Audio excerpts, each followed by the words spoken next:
আমার কিছু প্রিয় ভক্তগণ, প্রিয় মানুষ যারা আছে, তারা আমাকে বলে যে আপনি সোহাগ হত্যাকাণ্ড নিয়ে কিছু তো বললেন না। তখন আমি বলি যে আমার বিবেক বলে বলি, কিন্তু আমার অন্তর বলে না। কারণ আমি আল্লাহ মানুষ, আমি আল্লাহর প্রতি মানুষকে বোঝানোর চেষ্টা করি, সৎ পথে আনানোর চেষ্টা করি। ভালো যদি কিছু বলি, সঠিক যদি কিছু বলতে যাই, মানুষ ভালো মন্দর বিচার করবে না। মানুষ একবারও ভাববে না যে কথাটি মন দিয়ে শুনি যে ভালো বললো না মন্দ বললো না কোনো সাইট নিয়ে বললো।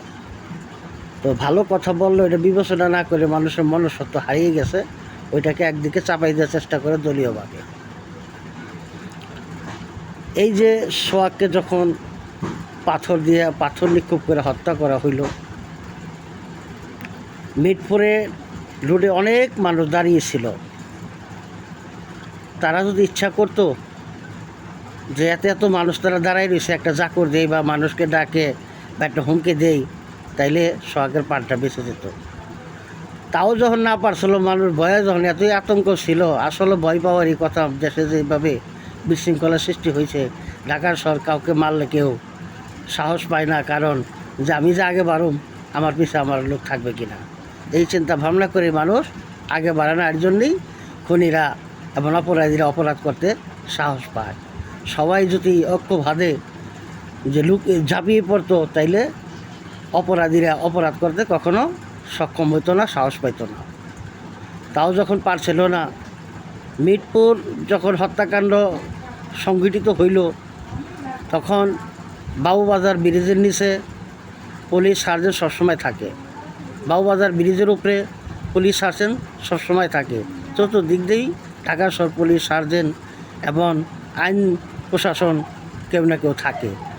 কেউ যদি এদের বগলে যে এরা খবর নাই পাইছিল, এরা যদি গিয়ে এদের কাছে বলতো, তখন যখন আইন প্রশাসন আইতো, পুলিশ প্রশাসন আইতো, তখন তার জীবনটা হয়তো বেঁচে গেত।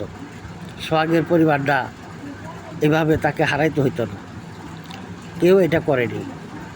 তো যখন তাকে পাথর নিক্ষেপ করে মারা হইল, সমস্ত জনগণের উচিত ছিল যে খুনি যেই হোক, যেই দলের হোক, যে কোনো দল বুঝি না, আগে যে অপরাধ করছে অপরাধের শাস্তি দেওয়া হোক। যে শাস্তি যে প্রাপ্য, সে শাস্তি দেওয়ার জন্যে আন্দোলন করা উচিত।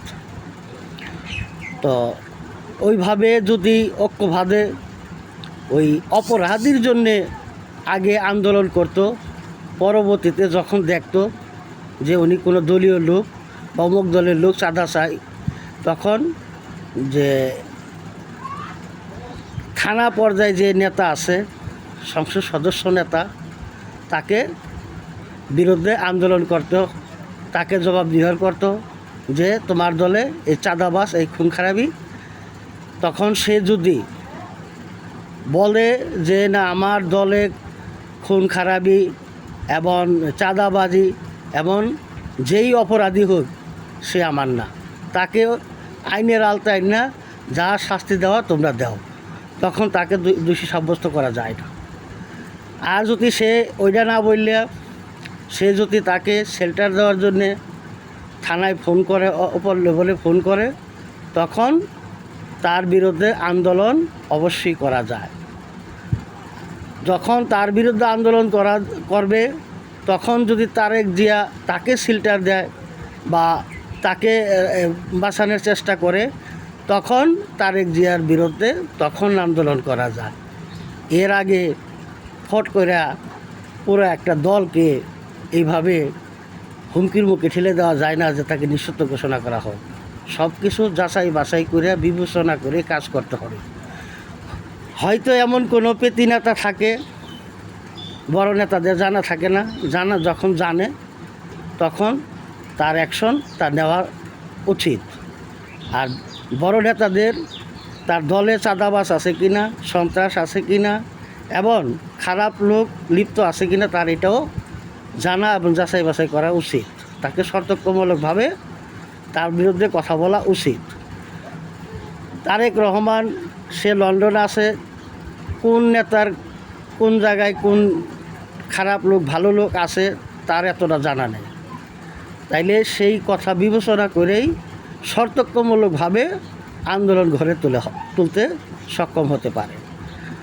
এইভাবে ফট কইরা যাচাই বাছাই না কইরা একটা দলকে হুমকির মুখে ঠেলে দিয়ে তাকে নিষিদ্ধ ঘোষণা করা প্রথমই যায় না। তাকে বারবার সতর্ক করার পরে সে যখন সেই দল যখন একই পথে অবলম্বন করে তখন তার বিরুদ্ধে সমস্ত জনগণ ক্ষিপ্ত হতে পারে।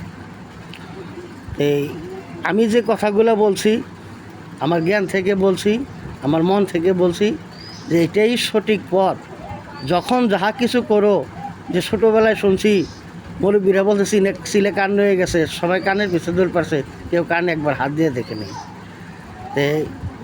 সমস্ত জনগণের দায়িত্ব কোন থানায় কোন নেতাদের, সংসদ নেতাদের মাঝে চাঁদাবাজি আছে, খারাপ লোক আছে, সবাই লক্ষ্য রাখো। যদি চাঁদাবাজি, খুন খারাপি এবং খারাপ লোক থাকে তাদেরকে ধরেই দাও। তখন যদি ওই নেতারা থানায় ফোন দেয় বা তাকে শেল্টার দেয়, তখন পুলিশ প্রশাসন বিএনপির কথা কেন শুনবে? এখন বর্তমানে ক্ষমতায় হইল অন্তর্বর্তী সরকার, বেতন দেয় অন্তর্বর্তী সরকার।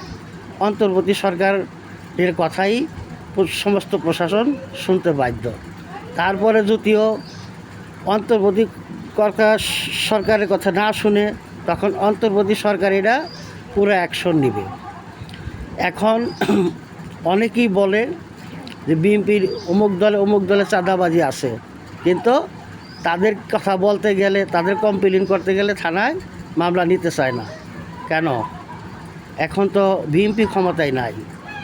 তো আপনারা এটা সবাই জনগণ আছেন, সরকারকে জানান কেন প্রশাসন বিএনপির কথা শুনবে।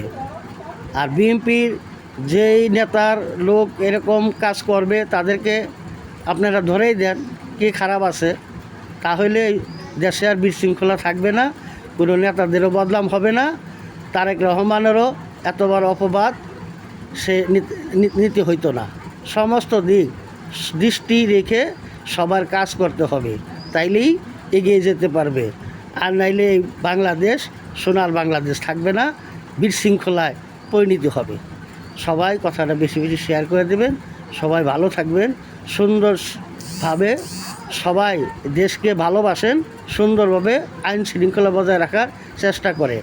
পুলিশ প্রশাসন, যে কোনো প্রশাসন যখন তারা শপথ করছিল দেশ রক্ষার জন্যে, জনগণের জানমালের হেফাজত করার জন্যে এবং মানুষের ভালো রাখার জন্যে, তারাও আল্লাহর নামে শপথ কাটছে। যখন কোনো অপরাধীকে ধরা হয় তখন যারা খুন খারাপি করে, ধর্ষণ করে, খারাপ কাজে লিপ্ত থাকে, তাদের বিরুদ্ধে পক্ষে যদি কোনো আইনজীবী না দাঁড়ায়, তাইলে আমার মনে হয় এই অপরাধীরা আর অপরাধ করে পার পাইতো না। তো আমার আইনজীবী ভাইদের বলবো, টাকা পয়সা আল্লাহ সবারই দিছে, সবাই টাকা পয়সা কামাইতে পারে।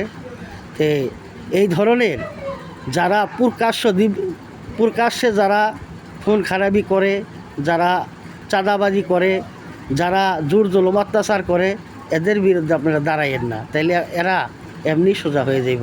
আমার কথাটা খারাপ ব্যাখ্যা নেবেন না, আমি কথাটা সবাইকে বোঝানোর জন্য বললাম। সবাই ভালো থাকবেন, সুস্থ থাকবেন, ভিডিওটা বেশি বেশি শেয়ার করে দেবেন।